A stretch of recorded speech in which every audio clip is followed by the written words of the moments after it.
I'm head coach of cycling at the Victorian Institute of Sport. For better or worse, I've been doing that for 20 years. So I met a sports scientist recently that I worked with a long time ago, and I said, "Oh, I'm still doing that." He said, "Yeah, so am I." He said, "Does that mean we haven't moved on?" I said, "Well, possibly." But I love it and enjoy it. I'm also the national road coach. The national coach for junior road cyclists, which means I select and take the junior under-19 riders to Europe every year for 6 weeks or so, then on to the World Championships. I also manage and we call it Director Sportive, which is the boss on the road of the elite national teams when they're in Australia or Asian stuff often, which includes the Tour Down Under, some tour and those major events which have a national team.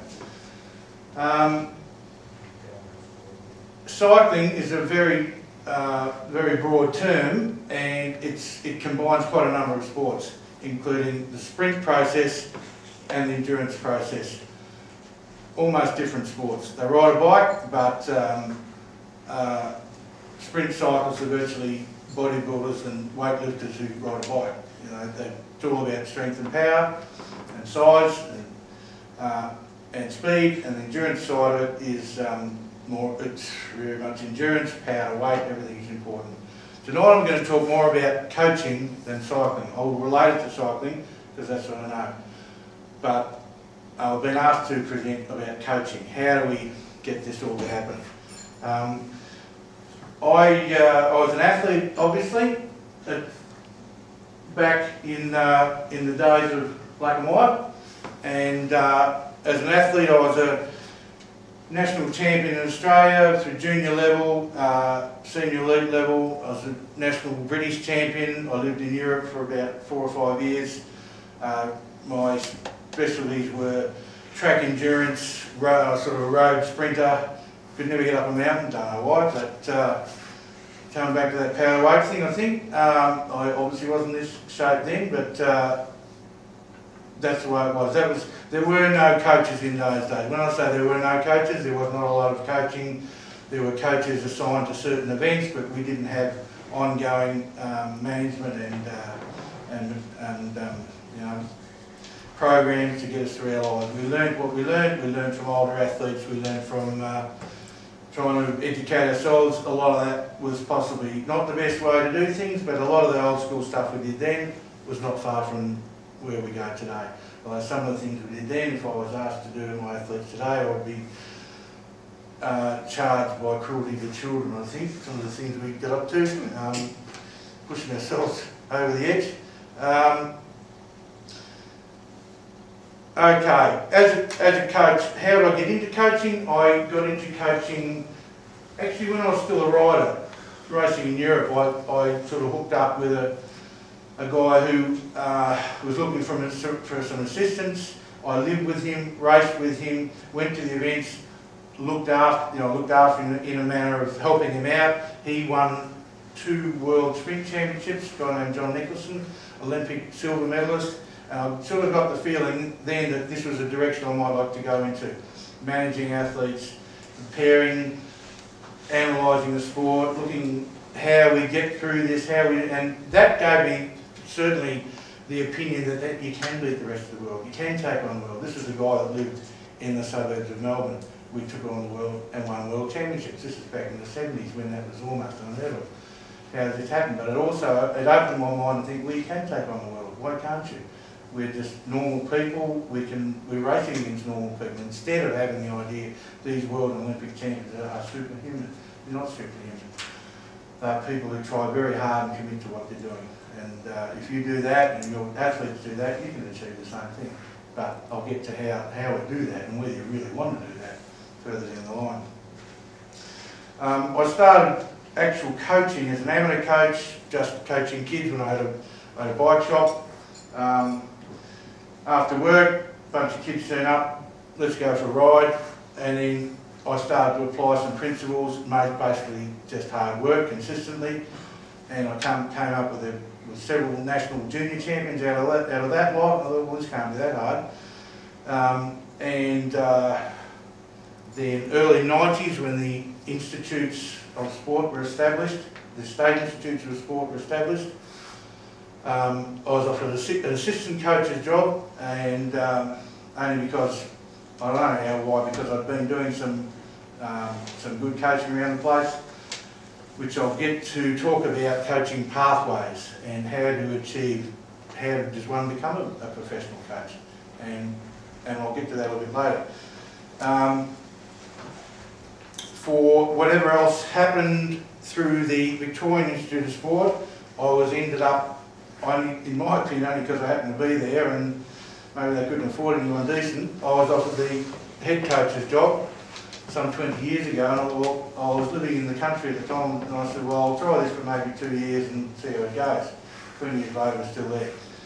Some of the kids that I've taken through the process of, from junior level right through into senior elite level, and people like, you may know some of these names if you read World Cycling things. Baden Cook, who was Tour de France points race winner. Simon Gerrans, who was the only Australian ever to win stages in all 3 Grand Tours, Tour of Spain, Tour of Italy, and obviously Tour de France, and won the Milan San Remo last year.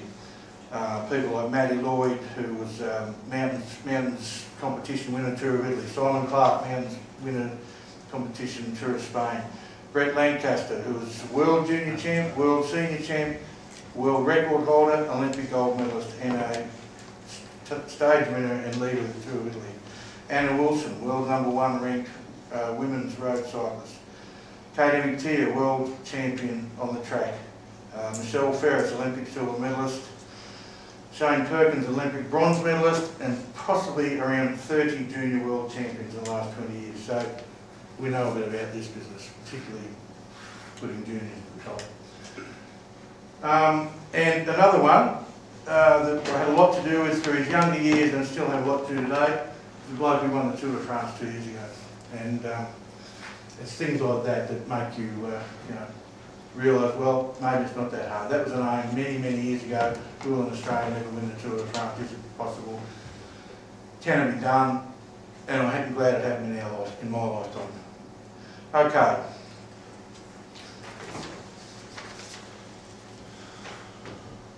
Firstly, in coaching. For someone, I think someone needs to analyse in themselves, right, I'm going to be a coach, I'm going to call myself a coach. Where do you fit in the coaching world? Exactly the same principles, in my opinion, apply to coaching and coaching professional or coaching in an amateur situation. Exactly the same principles apply for a coach as what apply to the athlete. Meaning, you will achieve out of coaching it's exactly what the athlete achieves by the same principles, meaning your attitude to the job at hand, your commitment to the job at hand, what time you put into it, what are your priorities, are you a hobby coach? Is it something I do twice a week to do something with the kids, or am I really aiming to achieve the highest level? And it's exactly the same way as an athlete, same principle. How much time I put in, how much commitment, what level, how far am I going to take this, exactly. So that's really what you need to ask yourself. Where do I fit into this coaching world? Is it a hobby thing? Is it something I really want to achieve at the highest level? Is it something I want to do at national level? Do I just want to be,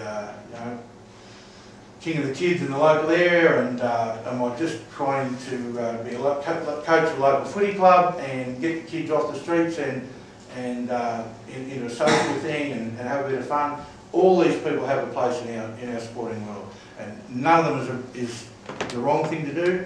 All of them are the right thing to do, as long as you're getting people into sport, kids into sport, and it's very rewarding for the athletes and the coaches themselves. At the very highest level, it's a very stressful and very difficult and very demanding, but a very rewarding profession as well, very rewarding. So you need to ask yourselves, where do I really want to go with this? What are my priorities? What are my time commitments? If you're a family person and you've got your own kids and you're working, you can only put so much time into this. So you need to understand that. If you want to go to the next level, well, you need to make sacrifices. Am I going to do this professionally? Am I going to do it, every weekend? And this is where you've got to weigh up your priorities too. And I've seen it, and I've done it myself, where you get so absorbed in your coaching and your sport and your athletes that other things in your life become secondary, including your family, and possibly including your own kids or your partner. And that is a very important thing to understand. Where does this sport fit? If you are a professional coach and this is what I do, this is my priority, well, you understand that, and that is going to be what you're going to do. And it's a 7-day-a-week job. You really don't get days off. Unless you've got really good staff and you're in a position where the staff can manage and take over and fill in for you. But many people in our situations, that's not really the case. And it's a 7-day-a-week job, and it can consume your life, and often the families and coaches pay the price for that, and then the coaches pay the price for that again. So you may start as a club coach or a hobby coach and then get absorbed and get credibility and get sort of dragged up the line, or opportunities open to you. This one talked about the pathway of coaches. If you set out your mind, you might not set out purposely to do this, but if it absorbs you and you get more and more into it. I know years ago I don't think it happened in our sport of cycling. It was a bit of a closed shop. These days I think there is a pathway. If you show that you are committed to this and you get good results and you are continuing to get good results, doors open. They do open. People notice this. People are looking for this. I know our sport, we're struggling to find really elite coaches. We are struggling to find them. We're advertising now. The sport is advertising for ex-cyclists, ex-international or ex-institute cyclists.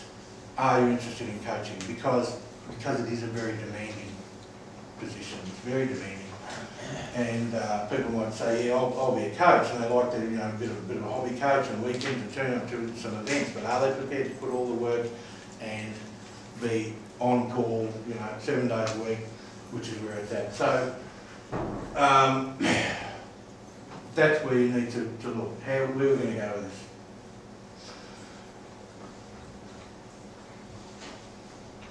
Once again, as I say, your lifestyle, your whole life changes once you step up the line. It becomes a whole new world to you.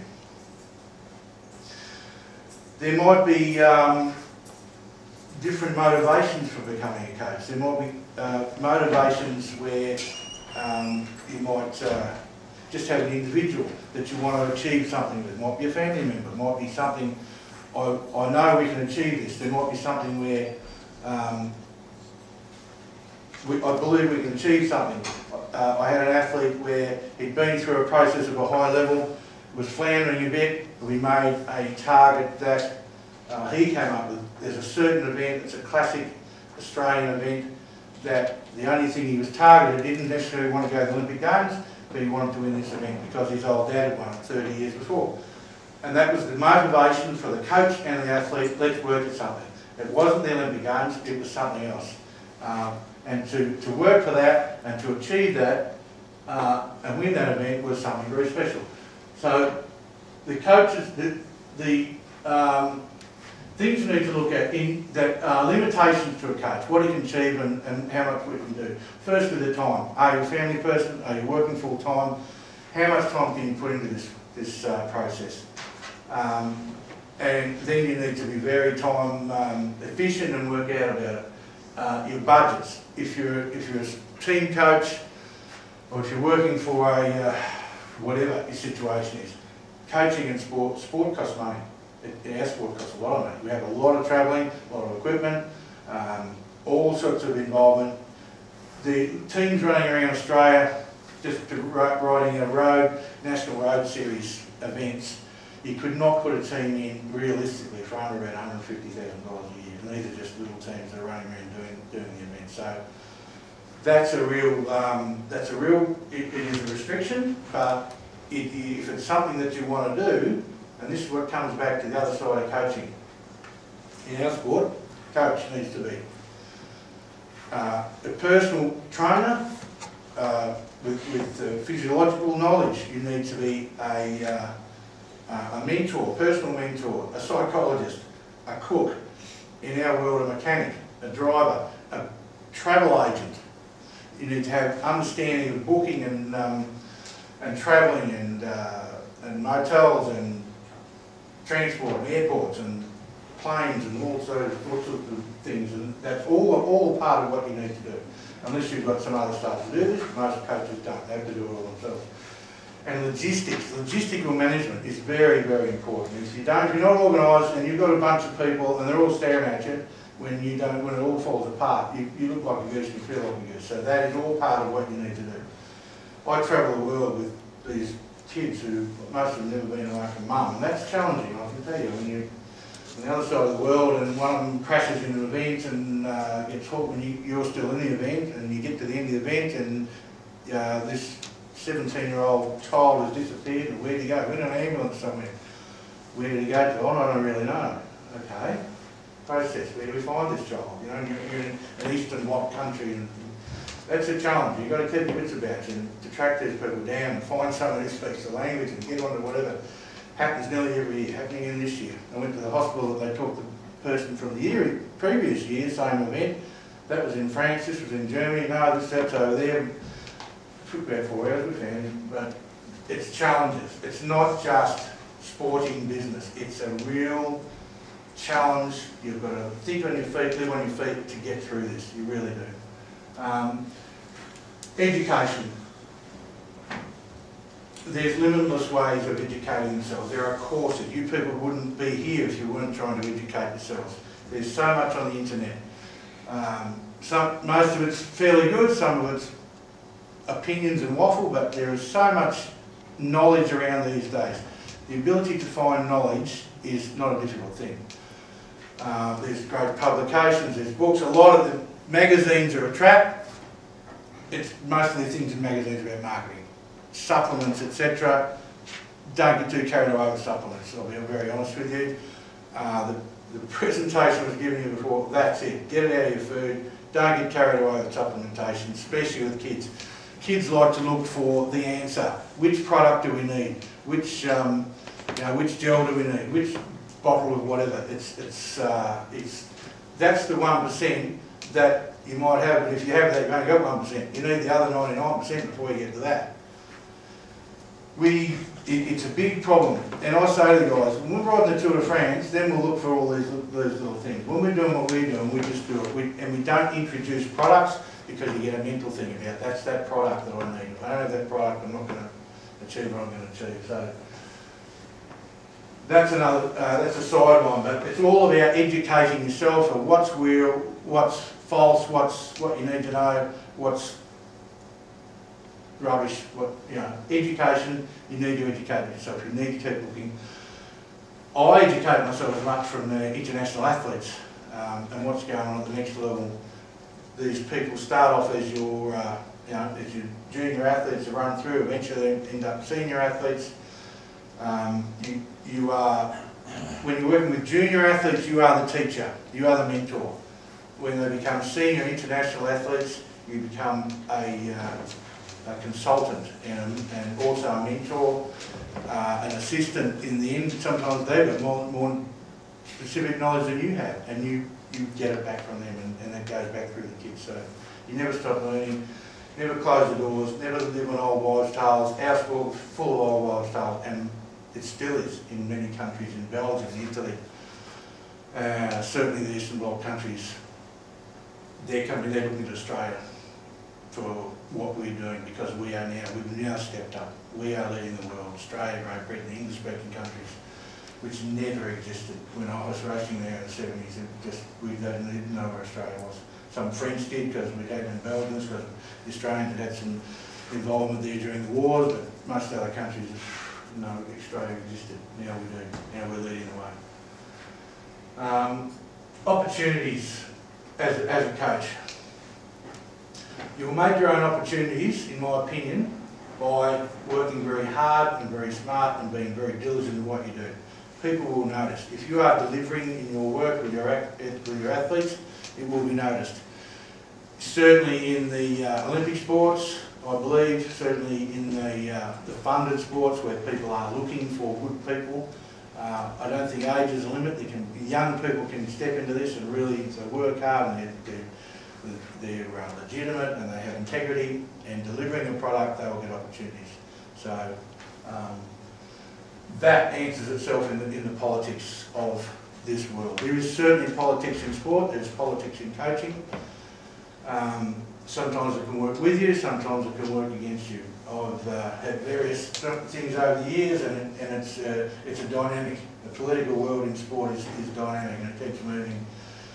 But if you just keep on the job, keep doing what you do and do well, and keep moving forward and keep catching up, you just have to let the politics sort itself out in reality.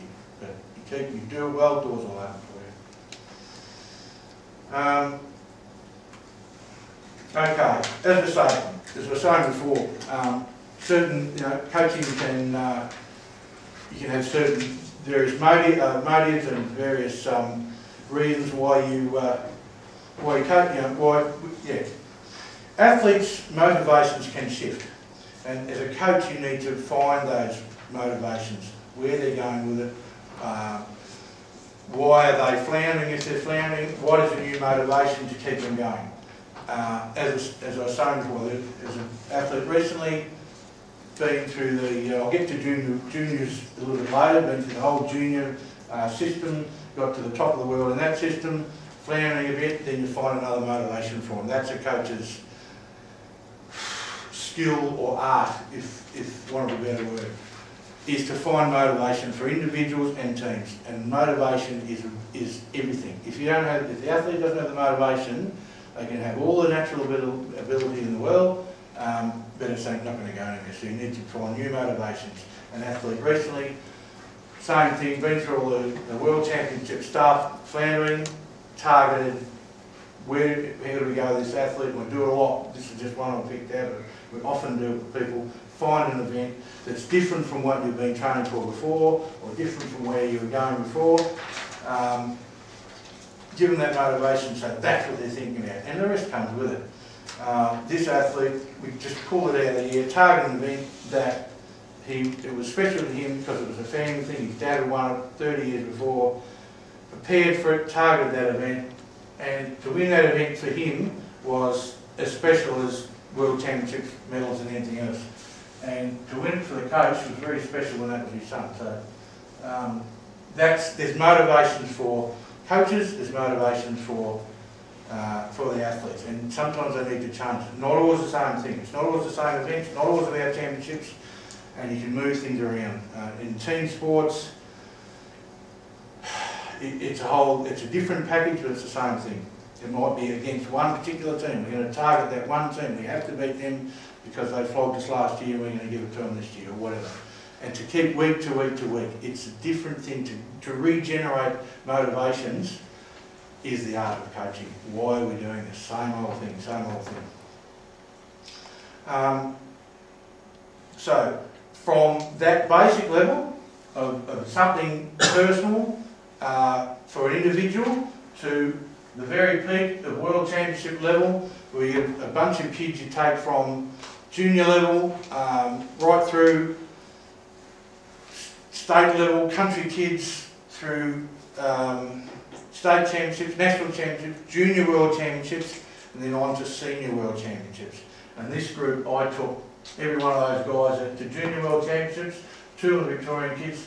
This guy was junior world champion last September, and he made the jump to the senior elite world championships and won that's the senior elite Australian team that won the World Championship 2 months ago, and that's pretty special. And it's achievable with these kids. And as an under 17, he was a good athlete, not great. Stepped up under 19, he was really good. He's already senior elite world champion.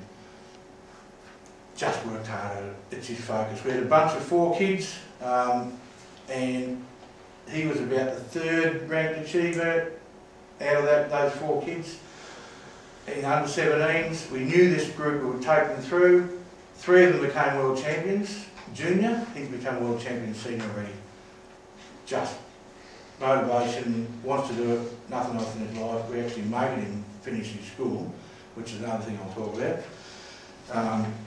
They have to get the priorities right. The sport is not everything in their life, although they don't know it at the time. So there is, this is something I've put together some years ago. It's just a basic principles of cycling, training. You've each got a copy. This is just a couple of pages. I'm not going to talk all night about cycling specifics, but if you're interested, the way we put it together, the way we train. For coaching, you need, in my opinion, physiological training. You need to break down the aspects. What have we got? What's involved in this sport? What's involved in this game? What have we got to do? I haven't figured out every end of cycling. I don't know how to figure out every end of triathlon. There's not enough time in a day to train for one sport, let alone 3 sports. So it's very complicated, and it's a very difficult thing. Not so much difficult, it's a very challenging thing for a triathlon coach to analyse every part of all those sports and put them together. I've analysed our sport and the various parts of them, and it's so complicated and complex that it's a big ask. Just briefly, for me, this is about endurance road. This is just an example, and that little package I've used, it's just about endurance road training. We need to break it down into the segments of, this is what just something why not coming. Your basic endurance training, which is volume. Now, old school was all about volume. We have reduced the volume much from what we used to do in my life of coaching. Simon Gerrans, who's one of the leading endurance cyclists in the world, said to me recently, you know, I do less kilometres now as in the pro ranks in training than what I did with you as in me when I was 20 years old. But he said, but because I did them then, they are my background, foundation. So it's all part of the whole network that builds the athlete. Strength. If you haven't, this is what it's come back more to now. It's physical muscular strength. If the athlete doesn't have physical muscular strength for the world we're living in, you can go all day, but you're going to go at a certain pace, and you haven't got physical muscular strength, you've got nothing. We now do a lot more strength training and power training, and the endurance we just add on the end. It's all about strength and power, and the process of that in cycling, I believe you can't build strength without resistance. In my opinion, you can't build strength in any capacity in a human being without resistance. In cycling, the resistance is climbing hills. We do a lot of hill training, even for the flat track riders, all that resistance training, lifting weights in the gym. For the power sprint riders, we do a lot of weight training. We still do weight training for the endurance guys, but it's more core stuff, bit of leg stuff. It's to reduce injury, and we still do build power with weights training. But through their program, we do blocks of it. You don't do it the whole time like we do with the strength training, strength endurance training, which is a combination of both. Your strength, your ability to put out power over an endurance time, and we have methods of doing that with overgearing, reduce the resistance training over periods of time, and repeated. And it's an aerobic exercise, it's also a muscular exercise, so it's something that was developed probably 30 odd years ago. Not a lot of people took it on board. Now it's a major part of our training block and what we do to build that, the ability to deliver. Power training. Power, theoretically, power is the opposite of endurance. Endurance is hours and hours, power is short maximum efforts. You need strength. To build that strength, you need to build strength and then turn it into power. Power is a short max effort to deliver that, to recruit that short, fast twitch muscle fiber, to recruit that strength and deliver it. And endurance people it's funny, endurance people don't like or are not comfortable doing power training, and power people are not comfortable doing endurance training. It's just part of their makeup. They both need both. But you get great benefits and great, it delivers fairly quickly. Once you start doing it, you get great benefits in doing power training, short max efforts, short cycles. Triathletes, in the past, haven't really believed it was quite so important because it's a threshold type event. It's not a surgery event. It's a threshold type event that you top end, I call a diesel event. You just keep going. Now with the now they allow slipstreaming, bunch racing. I believe triathletes should have power training so they can split a group, so they can accelerate away, gain a gap. Without power, you're just a diesel. You can just ride all day. You got guys who got power, just like in bike racing, can split it, get that gap, 20-second gap, then commit to it. Then they can open a gap and gain a minute and a half, maybe, in a ride. Whether they deplete themselves too much during that is the triathlon coach's business, whether they think that's worthwhile. But you can gain time by it, but you won't do it, you won't break it back unless you've got power, and they need to train, in my opinion. Certainly in circuit races, when they're going in corners, dead stops, I see a lot of them, whatever. If you've got power, you can gap them out of a corner, you're gone, disappeared. So I still think that's a very important thing. The intensity, that's a broad term, intensity, but it's like people say, well, what did you do yesterday? 3 hours on the bike. Yeah, well, what does that mean? What pace are we doing? What level? And everything's about intensity. We really talk about intensity. And we used to gauge intensity with heart rates. And on that sheet there, the only thing I would change on that little handout, the only thing that's dated on it now is that we used to measure everything in heart rates. We hardly look at heart rates now. It's all about power. Power is everything. Heart rates can be affected so much by fatigue, by the heat, by dehydration, by the weather, by everything else. Power is power is power. Uphill, downhill, flat. Power is everything. And that's what we measure these days, and that's what's important. At the end of all that, all these magic ingredients, if you don't have recovery, you can't do any of it. And so much of it is what Simon was talking about before. We have what I call passive recovery, which is just one of them. We have active recovery. Active recovery, this is what a coach's, one of his major tasks is to educate his athletes. And with young people it's very difficult because some of them are hyperactive and you can't get them to sit down and recover. Some of them, and we're talking about diets, when we're talking about young athletes, we're talking about diets, etc., we really need to be talking to their parents because young athletes will eat anything that's put in front of them and anything that's within reach and anything they can find. And only a very small percentage will actually take on board what you actually tell them. Unless you're presenting it for them, giving it to them, they just, whatever's there, or they go home to their parents. And their parents don't necessarily change their habits just because they're that young child has become an athlete. They're still going to do what they did and what their parents did, etc. And often because of the world we live in, we think, well, everybody knows this, but they don't know it. They don't necessarily know it at all. And we've had some real issues with parents just not knowing. They don't know. It's not that they're bad parents, they just don't know. So it's the parents you need to get in for the nutritional lectures as much as that. Okay. That's the psychological side of it. That's the physiological side of it. Then there's the mental side of it all. That's an art as well because individuals are so different, and males and females are so different, believe it or not. And young people and older people and their stage of development is so different. And what motivates one and what controls one is a firecracker to another one. It goes the opposite direction. You can be hard line on some young athletes and they pull the line, yeah, I'm with it, yeah, no worries. Hard line on other young athletes and they start crying and want to go to mum. And you have to figure that out. And it takes time at times. And not just in their training, but you can get them very fit. We have athletes who are super trainers who can do everything you ask of them, and they're putting out the numbers on you, on your power meter. And this guy's or girl's got everything. Girls in particular, so many of them are super trainers. I think we got a winner here.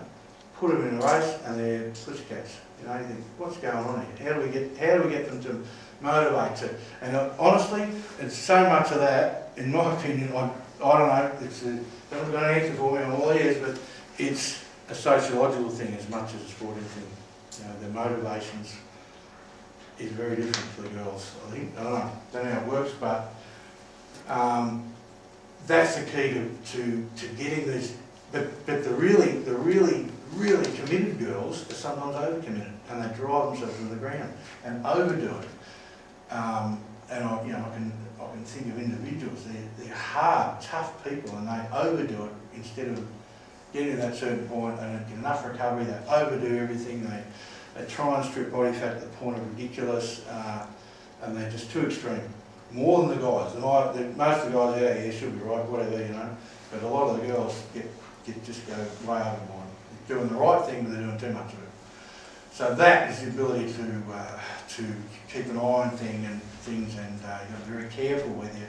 Especially young girls, we're talking about their body weight and body fats and things. They get extreme, and all of a sudden, you know, in a couple of months they're anorexic and they're doing things they shouldn't be doing, and you've just got to be, it's your responsibility as a coach to keep an eye on these things. And be very careful of such things. That's where monitoring things, monitoring body weights and monitoring behaviour, etc. is really important, and it's difficult. Sometimes we've got big groups of people and keep an eye on individuals, but it's your responsibility to do that, very much so. So the mental side through training is everything, and I say a lot. It's okay being tough on race day, but you've got to be tough on every day of the week in training, because that's how you get to race day. If you haven't done it every day in the last how many years, get to race day. There's no point being hard and tough on race day if you haven't done it for the last how many months or years. But when you get to race day, then you have to, I think, and I pride ourselves on the ability of making young people believe they can take on the world and not being afraid of other athletes. And that is something that I'm not afraid of anyone in our sport. I'll be really honest, I don't care who they are. I know reputations, that's fine, but I also know where they come from. I know most of these guys since they were kids, and they're just ordinary people. Even at the world level, from other countries, they just were ordinary people, trained hard, and they were afraid of the people above them when they were young. And that's what I instill in our young people. Don't be afraid of these people. Why wouldn't Australian athletes be the best athletes in the world? We've got the best opportunities, opportunities for the best food, good climates. We now have support. Why on earth wouldn't we be the best in the world? There's no reason why we wouldn't be the best in the world. Recently, I had a team, and I had to hustle and wangle to get our team into this event, because we theoretically didn't qualify. It was an international event. We had some of the best Tour de France elite pros riding the event, but knowing people and hustling as I do, we got our young team into this event. It was the Herald Sun Tour, which is a major event in Australia. It's its 60th anniversary. I had last stage, it's a stage race, multi-day event. Last stage, big climbs, laps around Arthur Seat, which is a pretty challenging little hill, very challenging circuit. We believed we could win it with one of our kids, 19-year-old kid. Actually, it was his 20th birthday on the day. But this has never been done before. How can we race these big guys? So, firstly, yeah, that's the mental stuff. We've gone through all that. I missed the slide. I'll go back to this. About the mental. Yeah, self-management, which is the athletes. They've got to be able to manage themselves. You talk to their parents about managing themselves, then the athletes have to learn it themselves. Everything they do, their nutrition, their recovery, their training, everything else. Their own commitment to what they're doing, and it's only then they can be committed to it. Their honesty about their abilities and their goals, and that's the whole point, being honest, really honest. Kids say, yeah, I want to be world champion, I want to be national champion. Really, do they understand what's involved in that, what they have to give up, what they have to sacrifice to do that? And that's what you really need to get across to them. Well, that ain't going to happen if you don't give up your Thursday nights out with the boys and your this and everything else. And it's this pathway. If you want to do that, you've probably got the ability to be a club champion, a state champion, and you can still go out and train only half the time, and that's fine. You're happy, everybody's happy. If you want to get to the really top level, that's a change of lifestyle and everything that goes with it. Coach-athlete relationship. That's very interesting. That's what I was talking about before. Sometimes you can be friends with these people, and you're basically friends with them, but when I get a group of people, I tell them straight up, I'm not here to be your best friend. I'm not your mother, I'm not your father. We're here to achieve something. I don't work at a club level, I work at an elite level. We are an elite program. I'm trying to find young people who want to be at that elite level. So they will think they do, but most of them don't understand what's entailed to do that. So I tell them straight up, I'm not here to make friends. If we want to achieve this, this is the way it happens. And they all say, yeah, I want to do that. But that's fine in the summer when it's all happening, get through about now and it starts to turn cold and we've got to meet in the morning, we're out in the rain and everything, little things start to waver a bit and then they start finding excuses. So the athlete-coach relationship is very interesting, and also the relationship with the families. And in times in the past, I used to get quite friendly with the families. A lot of these people I've known, families from cycling is a very family-orientated sport. I know some of these people, third generations. I know their families. You always get on well with the athletes and their families while things are going well. And the young athletes are going well, they're making the teams and things are good and everybody loves you and that's great. Until maybe they're not going so well, the young athlete doesn't get selected in a certain team, doesn't step up to scratch, the kids are making excuses, the coach normally gets the blame. You're it, because the kid's not telling their parents the truth, and the parents, and I say to the parents, you need to be the parents, I'm the coach, I'm not the parent. And I tell the athletes that, I'm not your mother, we don't have to have a relationship for life. We have a relationship now, and this is what we're doing with it. The parent has to be the parent for life. So they're a very different thing, And you need to be a bit steeled to it. You know these people who come through your life, and you deal with them for so many couple of years or whatever, and they're gone. Some of them you never see again, never talk to you. Others, you do become lifelong friends, and there's great respect. And you might see these people for a number of years, and they come back, and they are friends, and there's genuine respect and genuine friendship. And I've been mentioned in a couple of wedding speeches with athletes and blah, blah, blah. And it's great. And my son now, one of my sons now works for one of my ex-athletes in his business, and he went through his sporting career, now has a good business. We have a great relationship, but they don't always expect that from every athlete. I'm there to push these people beyond their comfort zone. That's not always friendly creating. It's not easy what we do, and it's not meant to be easy, and I'm meant to be taking them beyond what is comfortable. When people go beyond what is comfortable, sometimes they resent it.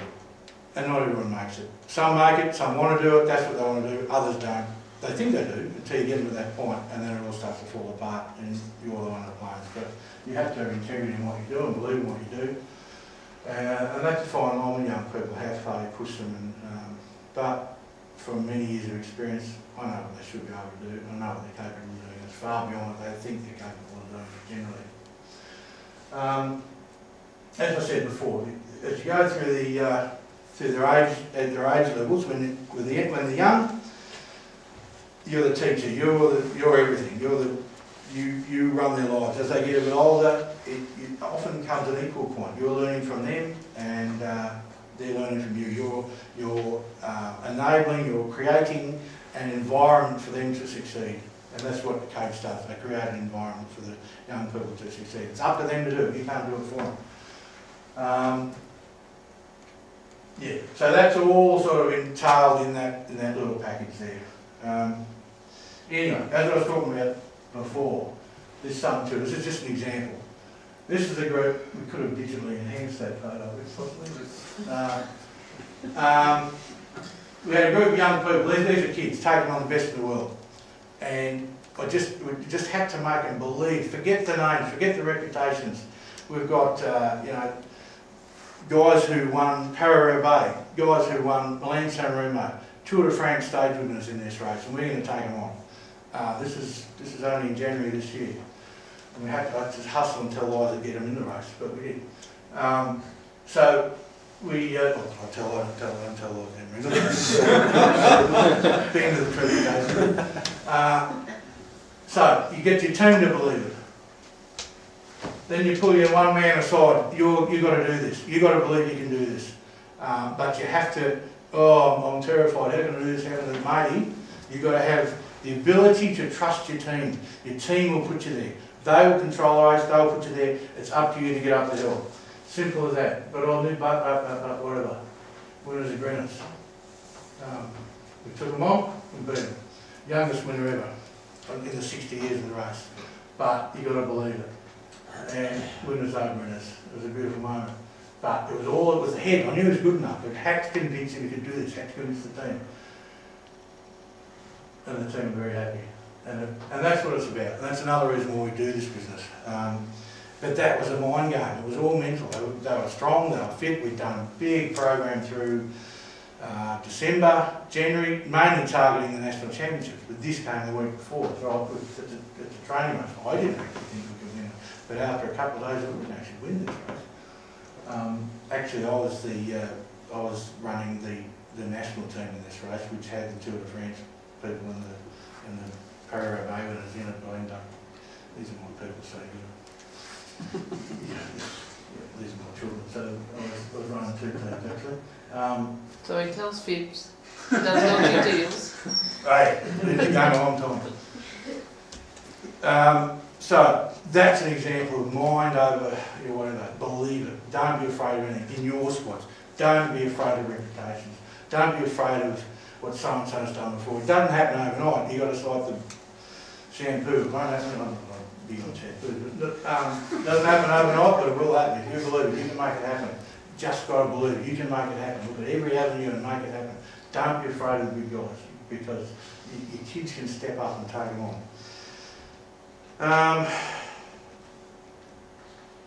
The athletes are not just cyclists or squash players or triathletes or whatever else they do. They're complete people, and we need to understand that. I mean, they have families, they have responsibilities, they have commitments elsewhere, they have personal relationships. You know, they have girlfriends or boyfriends, they have whatever else, which can complicate things at times.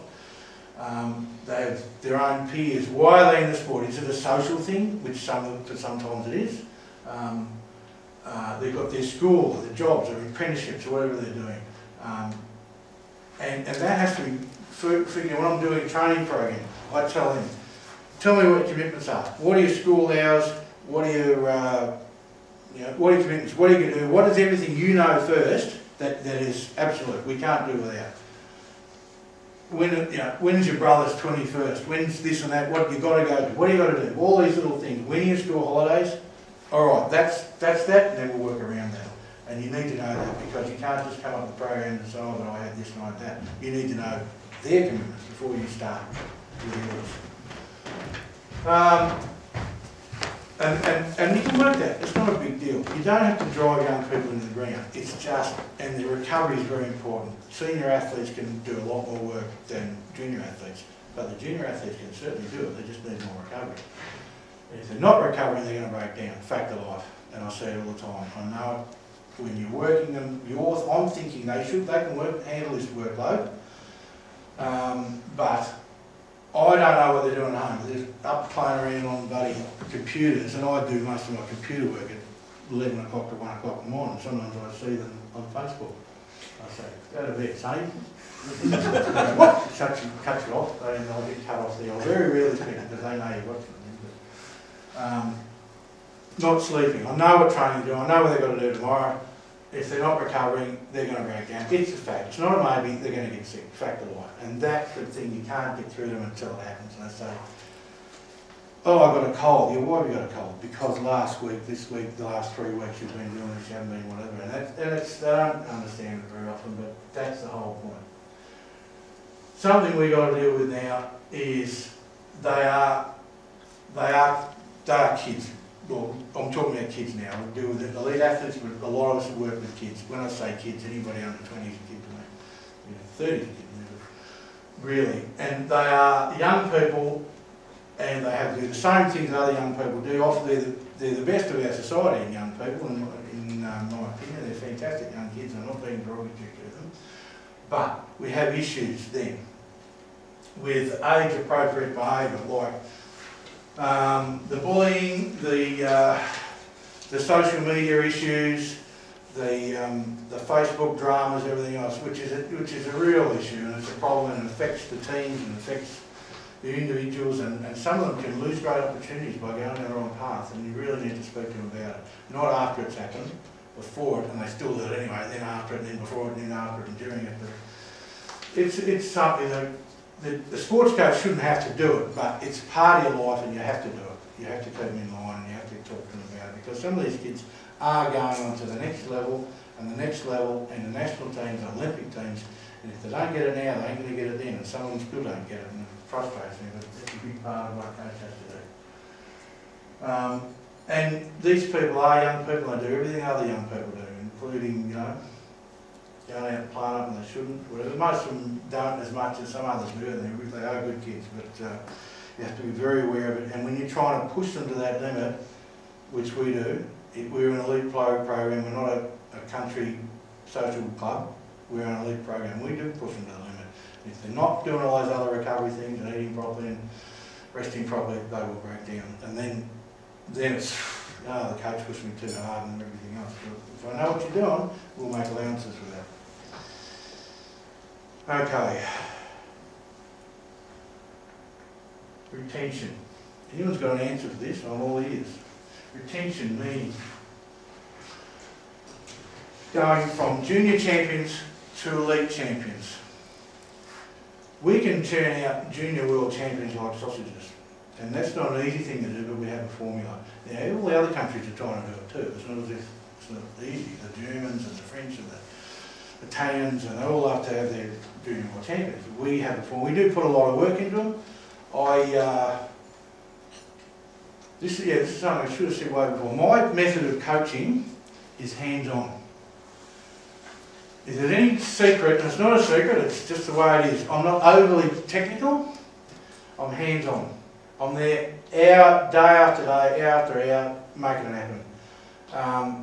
And that's the way I've made it happen. When I come into this, how do I do it? I don't know all the whiz-bang technology that's around. I've learnt a lot of these things, but I've had success by being hands-on, making it happen, going there, day after day, you're with them. Even the 5 or 6 hour rides, I'm there on the motorbike with them to make sure it happens. And people say, why do you do so much motorbike work with them? It's not that I need to be there with the motorbike, I'm just there. Not that I need motor pacing or whatever, it's just because I'm there. I know what's going on, I know exactly what's going on. If there's anyone's secret to this business, it's being there. That's what separates the people that achieve from the people that like to achieve. Handing out training programs, sometimes it's as good as giving them a talk, because they do the same thing with it. If you're not there to administrate that training program, to analyse what's going on, to make it work,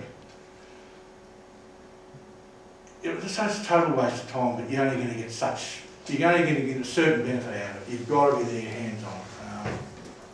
Or someone does. If you've got an assistant to be there, if you've got several people who can do certain aspects of it, but someone needs to be there most of the time, just making sure it happens, seeing what's going on. You can get athletes going through the motions, and they are doing what you ask them to, but they're going through the motions. Really, yeah, I'm doing it. I'm well now, we're lifting the weights from them.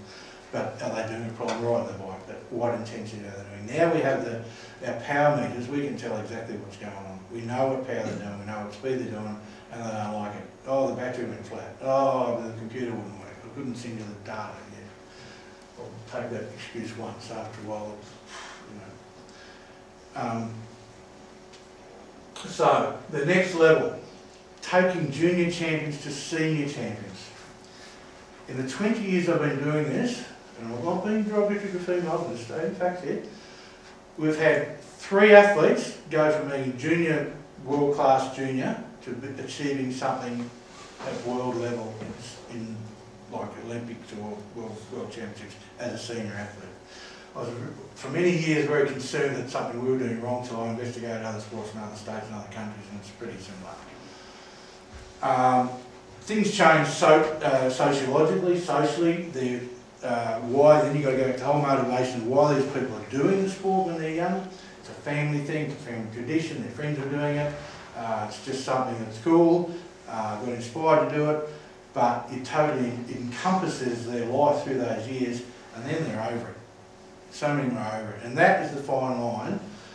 Do we do too much with these kids? Is that why they bail out or back off? But the principle of what we're doing, we're trying to get them to elite level, and there's two equations we look at here, and I've tossed up for years whether all the investment we do into juniors is worth it, or we're wasting resources. If it was a business investment, you look at return on investment. The investment put into these juniors and the return sometimes is minimal. But is there any other way of doing it? The equation says not all juniors go on to be junior champions go on to be senior champions, but the majority of senior champions were junior champions. So there's the two sides of it. There are those who come in and become senior champions who were not junior champions, but very few, very few. In males, females they do. Females, they can come in, and there was, I thought about this and put it together and went back to the last so many women's Olympic endurance teams. On the track it's difficult because there's so many skills involved that they've got to come in at a young age to learn those skills when they're young. Very difficult to learn, male or female, at an older age. Anyone from about 16, 17, 9, if you weren't riding the track as a young age, very difficult to adapt to get the skills. Endurance, they can do it. And I pointed this out to some of our people. I said, look at the last so many Olympic teams. Nearly all these road endurance, nearly all these girls came into the sport at a later age, I mean mid, even late 20s, professionally educated, they've got a partner. Meaning they know where they're at in life. They know where they're at in life, they know where they're going. Now I'm going to commit 3 or 4 or 5 years to doing this. The young girls, we have super young athletes, super kids, who are just think, wow, look at this kid. They can do anything. They win. So, young girl I was really close to, is my son's girlfriend actually. She won 6 junior world championships on the track. Senior level, 20 years of age, won 2 Commonwealth Games gold medals at senior level, at elite level, genuine Commonwealth Games gold medals. She's a shoo-in. She's going to win the London Olympics. Absolutely. Her event was still in the Olympics. They dropped a few of the cycling events out. A couple of events she was world junior champion, they dropped out. Her main event, which is the Omnium, the Orient champion, she's going to be Olympic champion. I still believe she would have been. I'm over it. Went and drove trucks in the mines and out back somewhere. What do you do with these kids? You think, oh. But it's a common thing, you know, that they're so talented. But anyway, the retention, it's difficult. There's more opportunities for guys or young men to go on the stepping stones. The stepping stones are more difficult for girls. And I've been adamant, pushed to bring in a under-23 national road championships, which are held here. Go down that street there, here road. It's held right here in Bunningham. And they did that. We need stepping stones for the girls. It's more a sociological thing. It's not a physiological thing, it's a sociological thing to keep them in the sport. I have a theory now, and I'm really pushing for it to go back and target all our girls who were junior champions in the last 10 years. They're only going to be in their mid to late 20s. They've got the skills. They might have wandered off to do other things, go to uni, had a boyfriend, had a baby, whatever they do. Target them. Offer them a program to bring them back. We won't get many of them, but I'm sure we get a few of them. But anyway, that's one of the things I thought. Retention, and this comes back to where we're at in coaching, and to understand where we're at at club level. One of my sons is now, and I'll be honest with you, I haven't had a lot to do with a lot of other sports. I'm a sports fan, look at other fans and look at other sports and think what I think about what they should be doing with it, but I don't claim to be an expert. I don't know what goes on in coaching. Haven't had a lot to do with football. For football, even though I grew up around, my dad was a footballer. But I've heard stories and I thought, can't be true, but now my son's playing, I'm hanging around the footy club a bit, and some of their practices, yeah, good, I believe it's, yeah, good stuff, but the principals are flogging these kids two nights a week. They push them hard and they're injured. Oh, you can't train because you're injured. The rest of the week, they don't even talk to them. There's no ongoing recovery, there's no ongoing fitness work the rest of the week. And to me, that's, you know, we're getting the rest of it for disaster here. But little things like the barbecues and the grog, whatever nights, after training, whatever else. Sometimes they said, you are joking, aren't you? They said, no, it's serious. If you tackle one of the other team, take him out, and he has to get carried off on the stretcher, you get awarded a slab of beer. I said, sensational, where do I start, you know? I said, you're joking? He said, no, it's real. This is all about encouraging aggression and whatever else. You know, so there's various levels of coaching, there's various levels of sport. It all has a place in society, but you know what? He loves going there, he's loving his sport. He loves the team thing, and there were 60 kids turned up to apply to get in each age group team. 60 kids. I ain't getting that. There's something attractive about that in, you know, the sport, and they're doing what they do, and that has its place in the sporting world, but I don't know that it's not my world, but it's still there, and that's where we go with coaching. It's all part of it. The elite level is another world. Is you know, it's a big sacrifice for the athletes, for the coaches, and everybody else. We've gone over, so I'll sort of finish this up. Retention, a great example. This young lady, I think you meet some of the young girls are quite challenging personalities. This young lady was a junior champion, has stepped up. This is in her first year as a senior. She won the Austral wheel race for girls. With all the senior best girls in the country, which are some of the best in the world, stepped up, she stepped into senior ranks, and I think the world of her as a young person, more than an athlete, and we just hope she carries on. She's done the first step. And we just work at it, try and look at where they're going. Some of our athletes go into university, etc. That's fine. I applaud that. We can work around that. We can back off this sport for a couple of years. If university is your priority at the moment, but universities are flexible at times, we can make it work. Don't tell me you can't train. You can train. But we get their hours, we work around it. And in some ways, I don't have an issue with it now, because I think our pro teams are taking guys too young. We want to hold them back a little bit. If they can do a couple of years, you know, I always say, do your first year of uni, because we don't want to push you that hard when you're 18, 19 anyway. We'll just do the basic step up, race in Australia, do the Asian stuff, get a year of uni out of the way, maybe 2 years, and then we'll go for, you want to defer for a year, if you're any good, we'll go and, you know, do a couple of years a couple of subjects online while you're doing it, and step it up.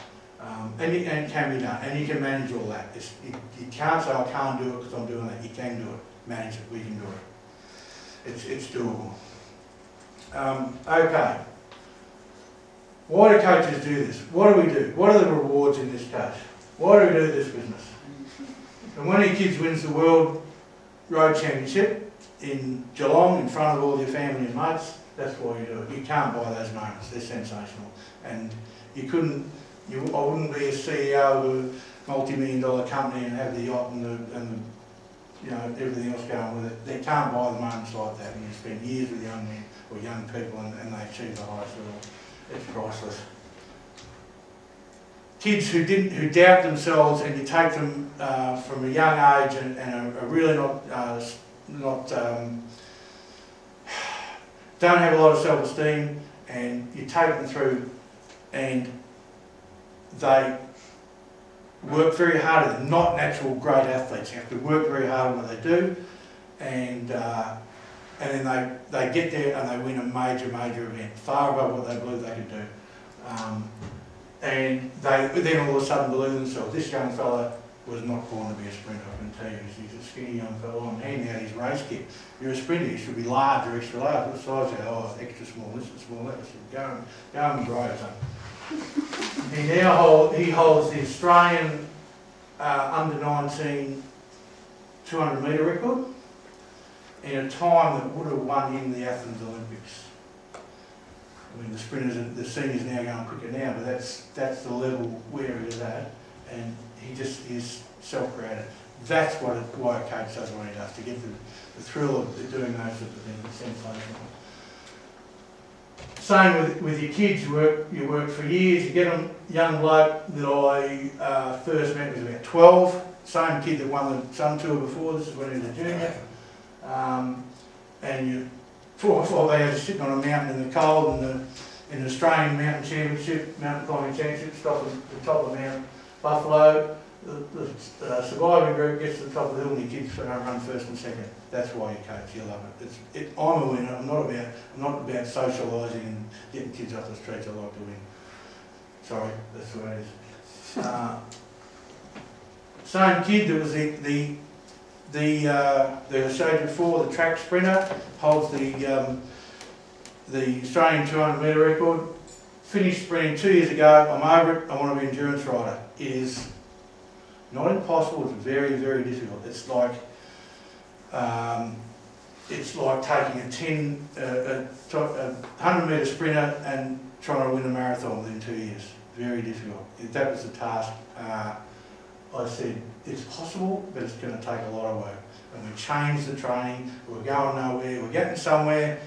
A lot of endurance stuff built up. At Christmas time, I said, "This ain't working, mate. We've got to change everything. Go back. We've lost the strength you built as a sprinter. We've got to stop the endurance. Go back and build strength. Strength. Cut the endurance back. Build strength through February, March. That's 2 months. He started to turn around. We hustled him into the Tour of Philippines, believe it or not, last week, which is a fairly major international event. A lot of major teams go there. That's a 200 kilometre race. First win over 200 kilometres. And his teammates set him up at the back. Isn't that sensational? That's what coaching is about. Taking a challenge that you think can't be done, hasn't been done. I think we're dreaming, but we'll have a go at it. To turn a 10-second sprinter into a 200 kilometre winner. That's what coaching, that's why we do it. And you get to yell at people. You get to yell at a lot of people and get infected throats after national track championships. And you take your own energy out on them, but it ain't great fun. And the best part of it is when Cadell Evans picks you up in his Ferrari in Monaco and takes you out to the barbecue a week after he wins the Tour de France. That's what it's about too. That's why we do it. So keep doing it, guys. We need people like you. Keep doing what you do. Thank you.